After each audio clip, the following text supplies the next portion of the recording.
أصدقائي، أهلا وسهلا بكم في الدورة المبسطة للإسبانية مع عادل. هذه المرة سنناقش تحديد الأماكن بالإسبانية. الأمر تحتاج للسؤال عن الأماكن والمرافق وتدل الناس عليها كذلك. أولا، انعطف. فعل انعطف نقول خيرار.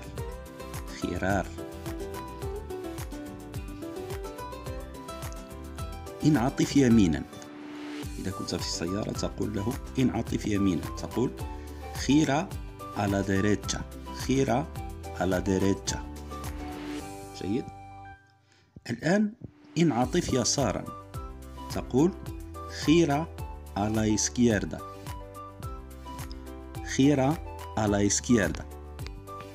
إذا لدينا على ديريتشا ولدينا على إسكيردا. لا إسكيردا اليسار. الآن نقول أين يوجد المسجد؟ نقول donde se encuentra la mezquita. donde se encuentra la mezquita. جيد.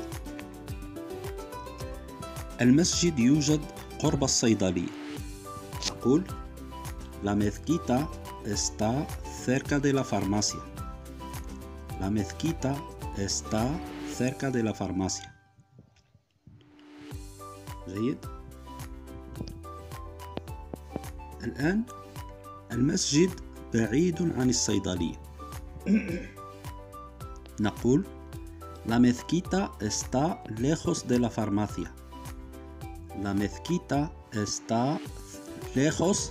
farmacia.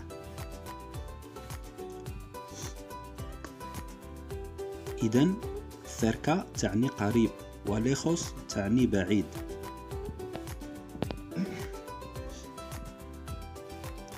جملة جديدة، نقول اتبع الطريق طولا. نقول sigue todo recto. sigue يعني اتبع، sigue todo recto. كيف نقول أنه على اليمين؟ نقول está a la derecha. كيف نقول أن الشيء على اليسار؟ نقول está a la izquierda. الآن إنه في وسط المدينة. نقول está en el centro de la ciudad. الآن كيف نقول إنه في الشارع الأول؟ نقول está a la primera calle. جيد. كيف نقول إنه في الشارع الثاني؟ está a la segunda calle. جيد. الآن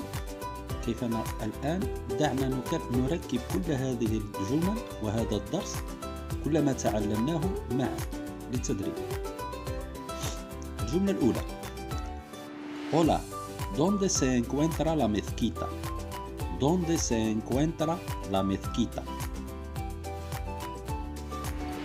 يمكنك أن تخمن ماذا تعني، وجوابها La mezquita está cerca de la farmacia. جيد. الآن ¿Dónde está el banco?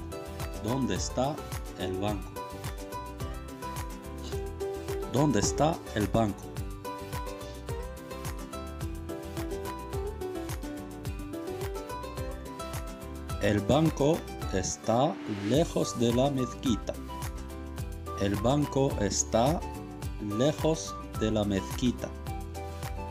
أي بعيد عن المسجد.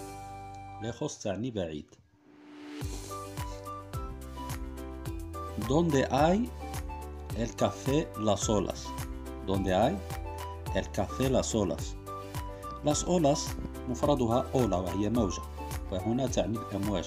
أين يوجد مقهى الأمواج؟ donde hay el café Las Olas. الجواب: el café Las Olas está a la primera calle.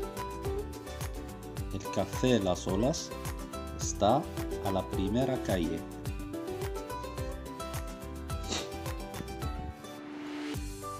جيد. الآن ¿dónde está tu casa?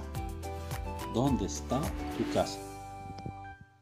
¿Dónde está tu casa? أين يوجد بيتك؟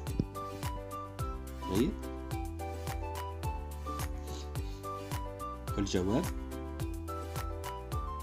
Mi casa está a la segunda calle a la derecha.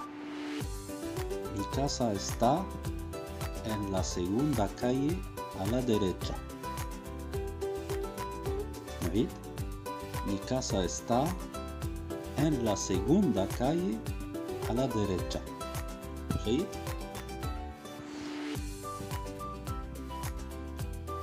الآن ¿dónde está la escuela? ¿Dónde está la escuela؟ وescuela تعني المدرسة. ¿Dónde está la escuela؟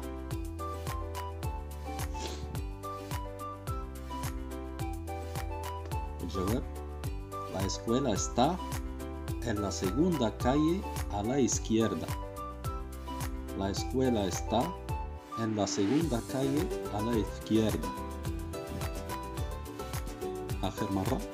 La escuela está en la segunda calle a la izquierda.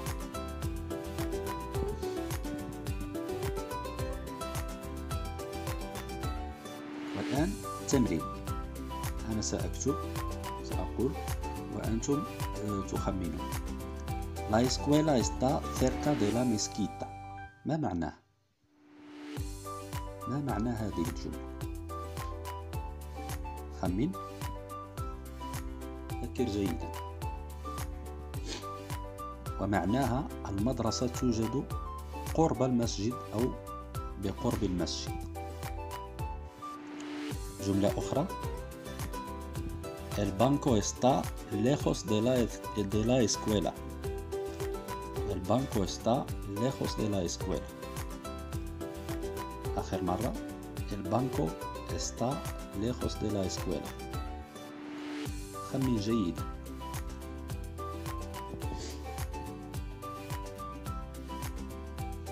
ومعناها mi casa. لا، هذه جملة جديدة. Mi casa está en la primera calle. أتمنى أن تتركوا لي في التعاليق أجوبتكم. Mi casa está en la primera calle. ومعناها بيتي يوجد في الشارع الأول. La primera calle هي الشارع الأول. جيد. التمرين الأخير وستجيبون عنه في التعليقات. La farmacia está a la segunda calle a la derecha. La farmacia está a la segunda calle a la derecha. ماذا تعني؟ اكتبوها لي في التعاليق. وتابعوني على الانستغرام عصري ادي 23 عصري نقطة ادي 23. مع السلامة.